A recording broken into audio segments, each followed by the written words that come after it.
Halo teman-teman semua, gimana kabar kalian hari ini? Semoga kalian selalu diberi kesehatan dan dilancarkan rezekinya, amin.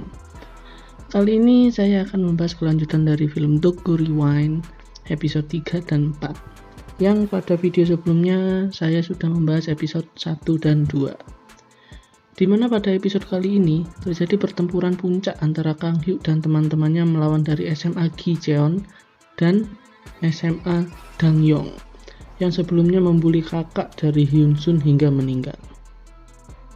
Kalau kalian belum menonton episode 1 dan 2, saya anjurkan untuk menonton terlebih dahulu karena alur ceritanya berhubungan dengan video sebelumnya. Sebelum menonton alur cerita yang akan saya bahas, alangkah baiknya kalian mensupport channel saya dengan cara mensubscribe dan like video ini. Dan tanpa banyak basa-basi, langsung aja ke ceritanya. Cerita diawali dengan pelatihan taijin dan tim gulat di sekolah. Sedangkan di luar jendela terdapat wanita cantik yang bernama Horim. Dia adalah wanita yang selama ini menyukai taijin dan ingin mengajaknya untuk berkencan. Dan sepulang sekolah, taijin pun mengantarkan Horim pulang. Pada keesokan harinya, taijin mengunjungi markas Kang Hyuk untuk melunasi hutangnya yang akan mentraktir mereka makan.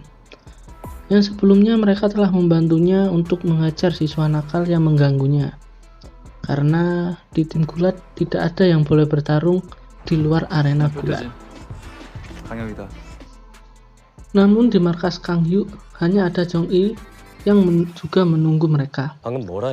Di sini Jong Il menyerang taijin karena ingin melampiaskan kemarahannya akibat sebelumnya dia diskors dari sekolah. Meskipun begitu, taijin menahannya karena dia adalah tim gulat dari sekolahnya. Tidak lama kemudian, Kang Hyuk, Hyun Sun, dan teman-temannya datang dan segera melerai perkelahian mereka. Namun bukannya terpisah, alhasil malah mereka bertiga bertengkar dan berakhir dengan kekonyolan mereka yang membuat Hyun Sun bisa tertawa lagi. 하나, 둘, 셋. 빼 힘. 아우, 힘만 들르기 세가지고 진짜. 진짜 웃겨. Kang Hyuk dikagetkan dengan berita yang dibawa oleh taijin, di mana di sekolah Dang Yong kematian kakak Hyun Sun dijelaskan karena kecelakaan, sehingga membuat Kang Hyuk dan teman-temannya ingin segera balas dendam. Di sini Jong Il ingin membantu mereka, namun setelahnya mereka harus membantunya untuk menghancurkan SMA Gi Jeon. Namun Jong Il menjelaskan tidak mudah untuk melawan mereka, karena terdapat total 60 siswa berandal dari Dang Yong dan 40 dari SMA Gi Jeon. Dan Jong Il menyarankan untuk menyusun rencana terlebih dahulu. Keesokan harinya, Kang Hyuk dan Jong Il menemui Lee Dong Jae di SMA Hanchun yang sebelumnya diberitahu oleh Park Hyung Kook. Mereka mencari informasi lewat Dong Jae karena dia merupakan antena di daerah mereka. Setelah bertemu, Kang Hyuk disarankan untuk menghajar mereka semua satu persatu mulai dari urutan kepemimpinan yang terbawah, karena jumlah orang dari Kang Hyuk dan sekolah mereka yang tidak sepadan.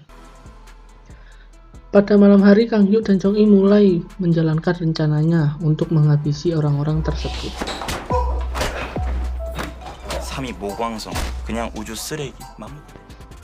Pada keesokan harinya, di halte bus, Horim sedang menunggu taijin yang akan berkencan bersama. Namun di sini dia bertemu dengan Sung Kyu dan teman-temannya yang kemudian menggodanya dan membuat Horim ketakutan. Tidak lama kemudian, taijin datang untuk membela Horim dan hampir saja terjadi kericuan. Namun beruntung ada seseorang yang melerai mereka dari mobilnya, sehingga keributan itu tidak terjadi dan Horim pun melanjutkan kencannya dengan taijin.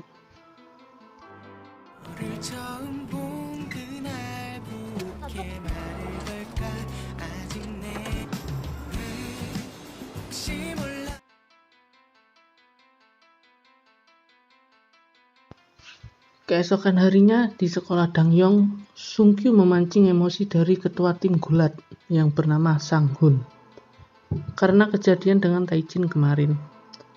sehingga membuatnya melempar Sung Kyu hingga terjatuh.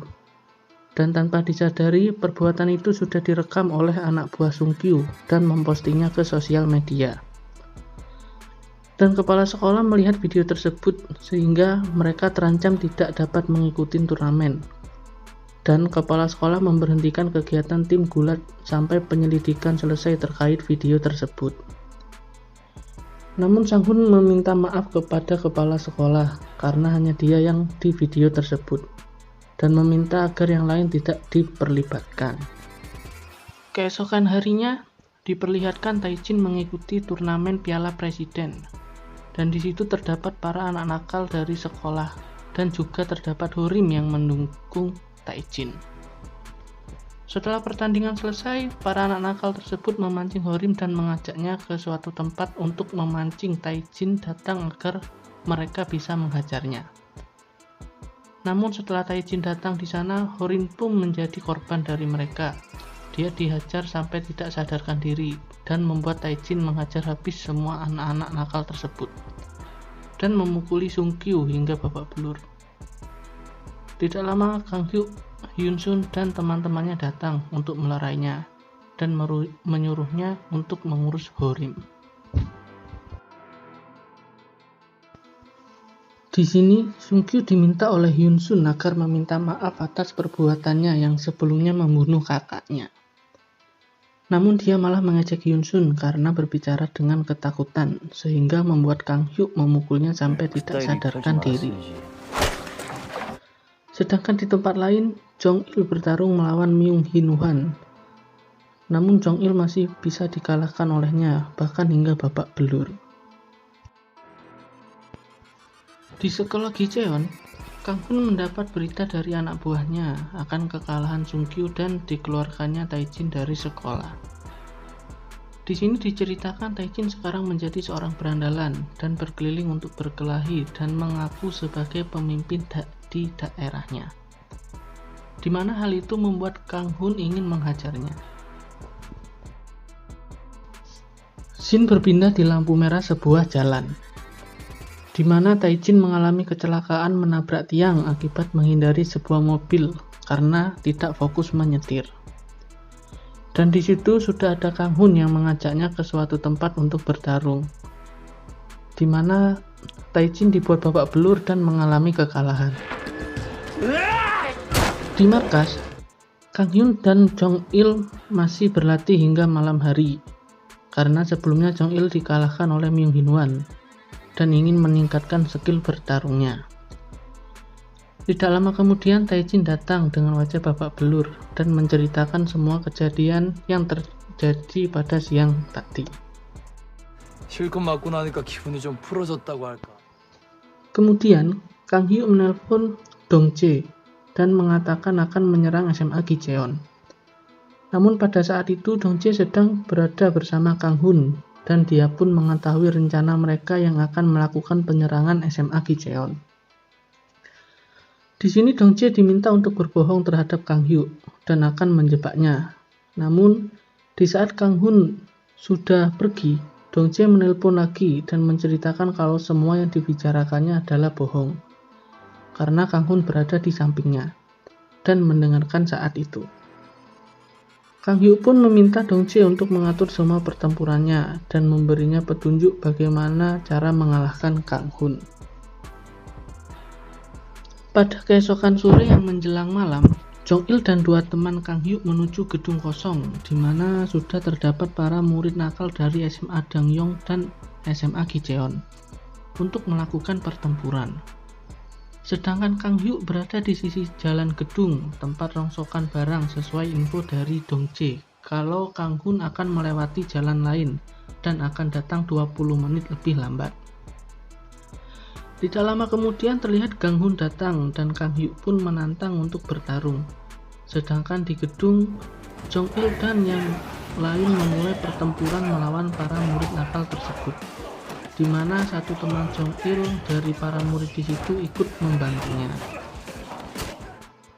Cukup sulit untuk melawan mereka semua karena dari jumlah sudah kalah banyak. Tidak lama dari pertempuran, satu persatu teman Jong Il gugur dan meninggalkan Jong Il seorang. yang akan dipukul dengan kayu dari sisa murid yang masih belum kalah. Namun di waktu yang bersamaan, Taijin datang untuk menghentikan mereka, menghabisi sisa dari para anak nakal tersebut. Dan tersisa 2 murid dari pemimpin mereka, yaitu Kim Yong-ha dan Myung Hin-hwan, yang sebelumnya mengalahkan Jong-il. Yang kemudian Jong-il kembali melawan Hin-hwan karena dendam atas kekalahannya sebelumnya. Dan Taijin melawan Kim Yong-ha. Meskipun menyulitkan, namun Jong-il dan Taijin bisa mengalahkan mereka hingga tak sadarkan diri.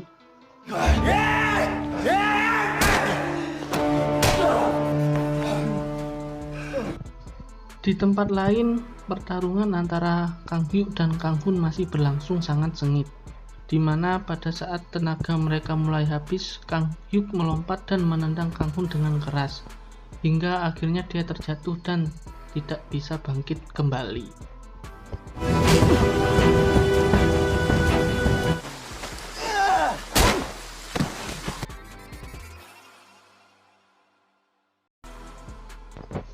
Setelah pertempuran, mereka kembali ke markas, dan tidak lama Hyun Sun memulai video call ke teman Kang Hyuk dan mengucapkan selamat ulang tahun untuk Kang Hyuk, karena pada saat itu adalah hari ulang tahunnya.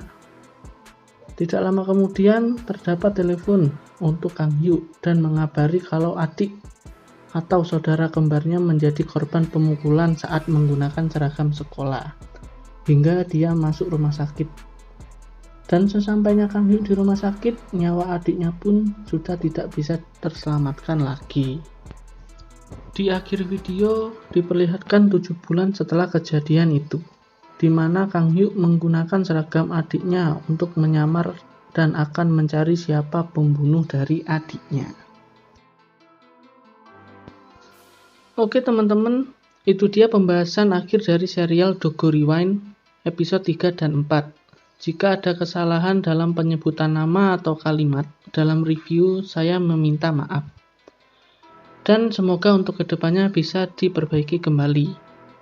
Stay terus di channel saya ini, jangan lupa jika ada masukan tinggalkan komen kalian di bawah, dan jangan lupa like dan subscribe channel ini agar bisa lebih berkembang. Sampai jumpa kembali di lain kesempatan, terima kasih untuk waktunya, saya Gendut pamit undur diri dan assalamualaikum warahmatullahi wabarakatuh.